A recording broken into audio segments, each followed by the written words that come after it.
Hello everyone, welcome to our new vlog. This vlog will be about a road trip from Bengaluru to Kanyakumari, Rameshwaram and Madurai. In this vlog, we will be capturing our entire travel itinerary, our duration of travel, our places of stay and what we visited at all of these 4 places. So watch the entire vlog to get all the details.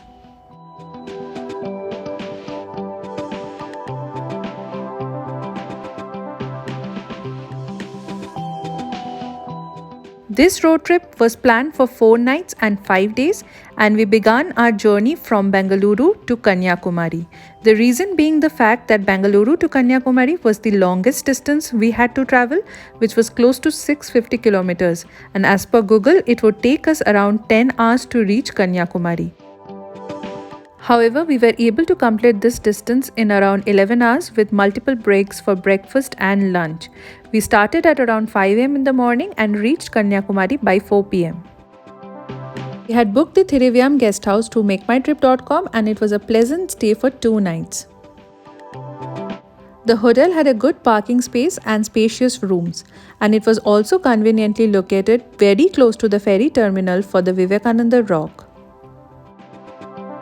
Later in the evening, we took an auto to the sunset point in Kanyakumari. It was a very beautiful view and there was an amazing sunset in front of us. The auto charges to and from the sunset point to our hotel was around 200 rupees. However, the beach was very dirty with a lot of plastic wastes. Maybe the authorities could think of cleaning this place as this place has an amazing view.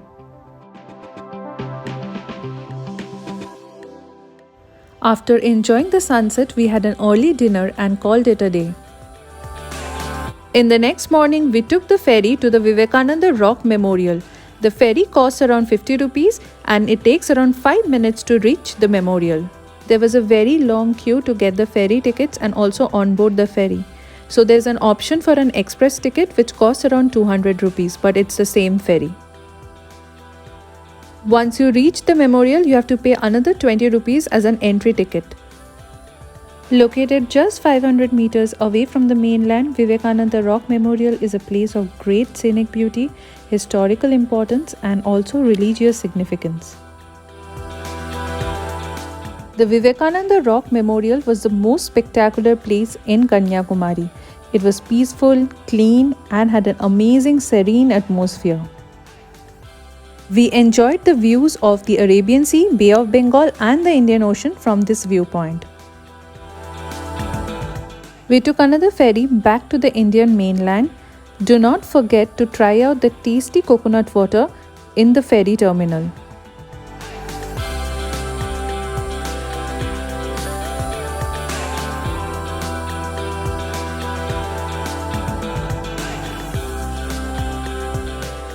If you are in Kanyakumari, you should not miss visiting the Vivekananda Kendra in the city. It's a beautiful place for an evening walk.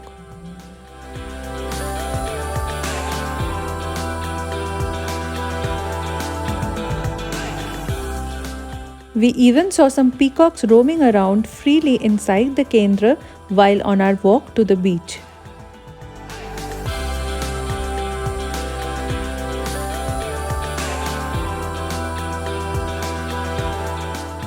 The Vivekanandapuram beach was less populated and it was an amazing place to see the Vivekananda Rock.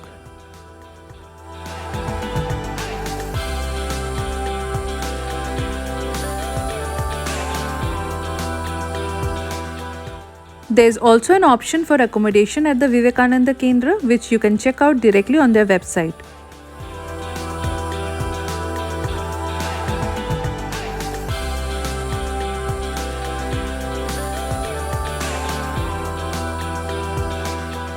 Inside the Vivekananda Kendra, there is a beautiful museum depicting the entire Holy Ramayana on colorful pictorial stories along with Bharat Mata statue inside the museum. Photography is prohibited inside the museum. Now after visiting Vivekanandapuram, we also visited the Kanyakumari temple, but however there also photography is not allowed. So that's about our 2 days at Kanyakumari, and on our 3rd day we started from Kanyakumari to reach Rameshwaram via the SUCHINDRAM temple.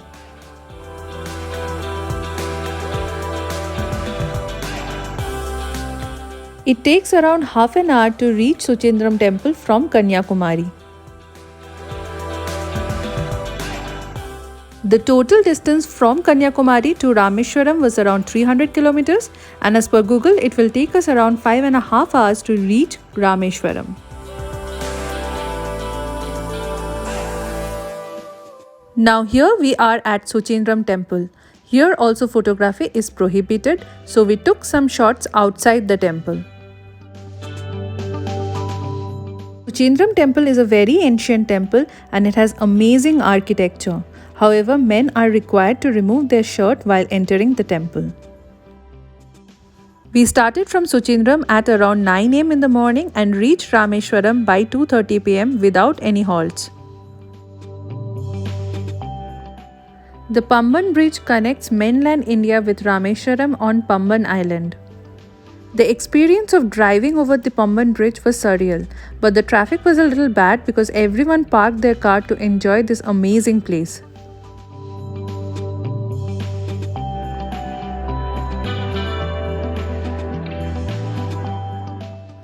After having lunch at Rameshwaram, we proceeded to the town of Dhanushkodi, which is believed to be the place where Lord Rama had ordered Lord Hanumana to build a bridge which could carry his army across to Sri Lanka, where Ravana had kept Sita captive.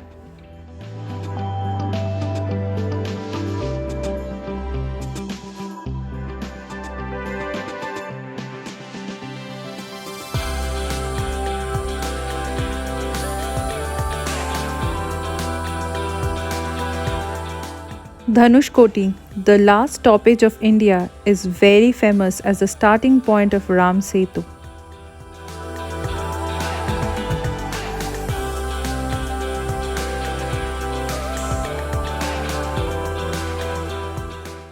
The road to Dhanushkodi is very beautiful and well constructed. Drive is very scenic and has amazing views of Bay of Bengal on one side and the Indian Ocean on the other side.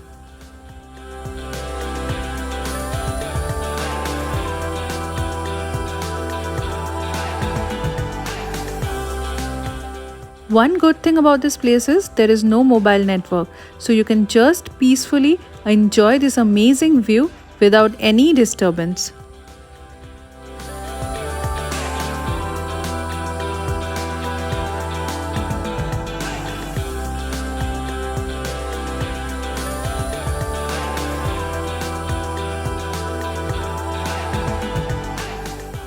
I also checked on Google to see our location and it felt like as if we were in the middle of the ocean.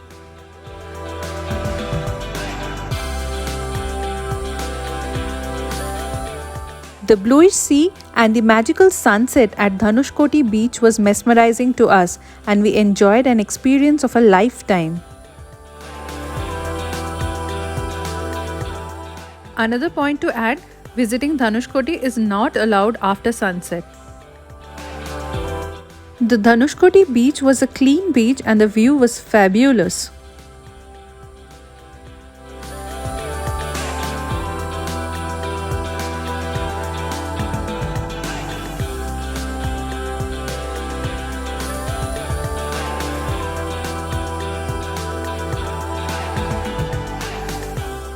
After enjoying an amazing sunset at Dhanushkodi beach, we returned to Rameshwaram.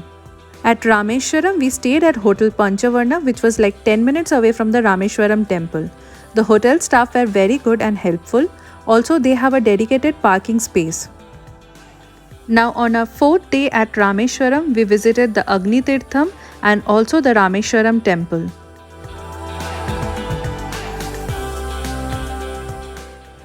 Rameshwaram temple is renowned for being part of one of the 12 Jyotirlingas of Lord Shiva in India. The temple is also famous for the fact that it is the southernmost Jyotirlinga of India, which makes it one of the top religious places in India.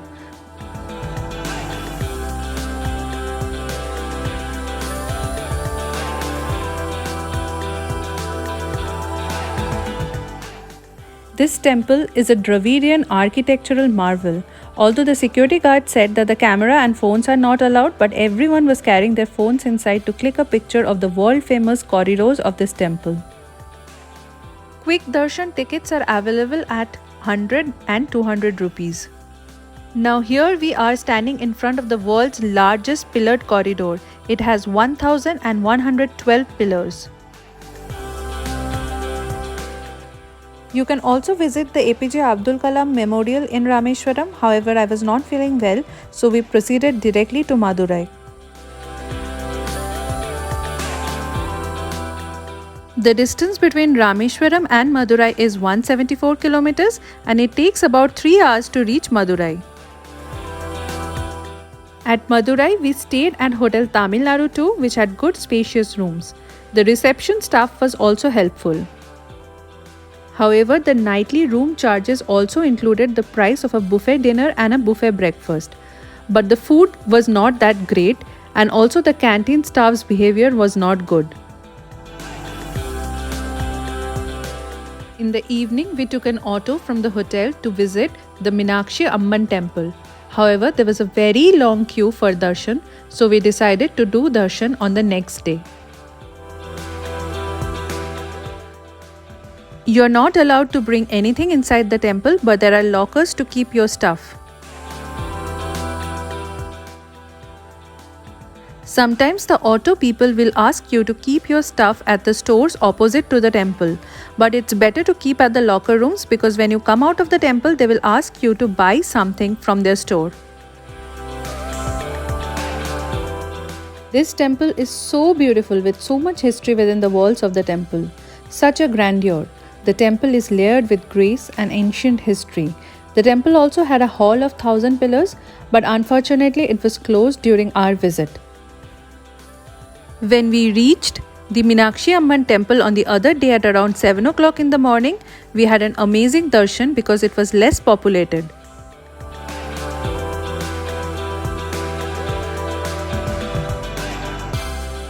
Now it was the time for going back home.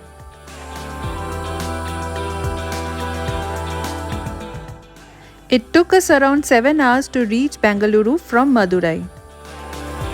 Now that's about our driving journey to Rameshwaram, Dhanushkodi, Madurai and Kanyakumari.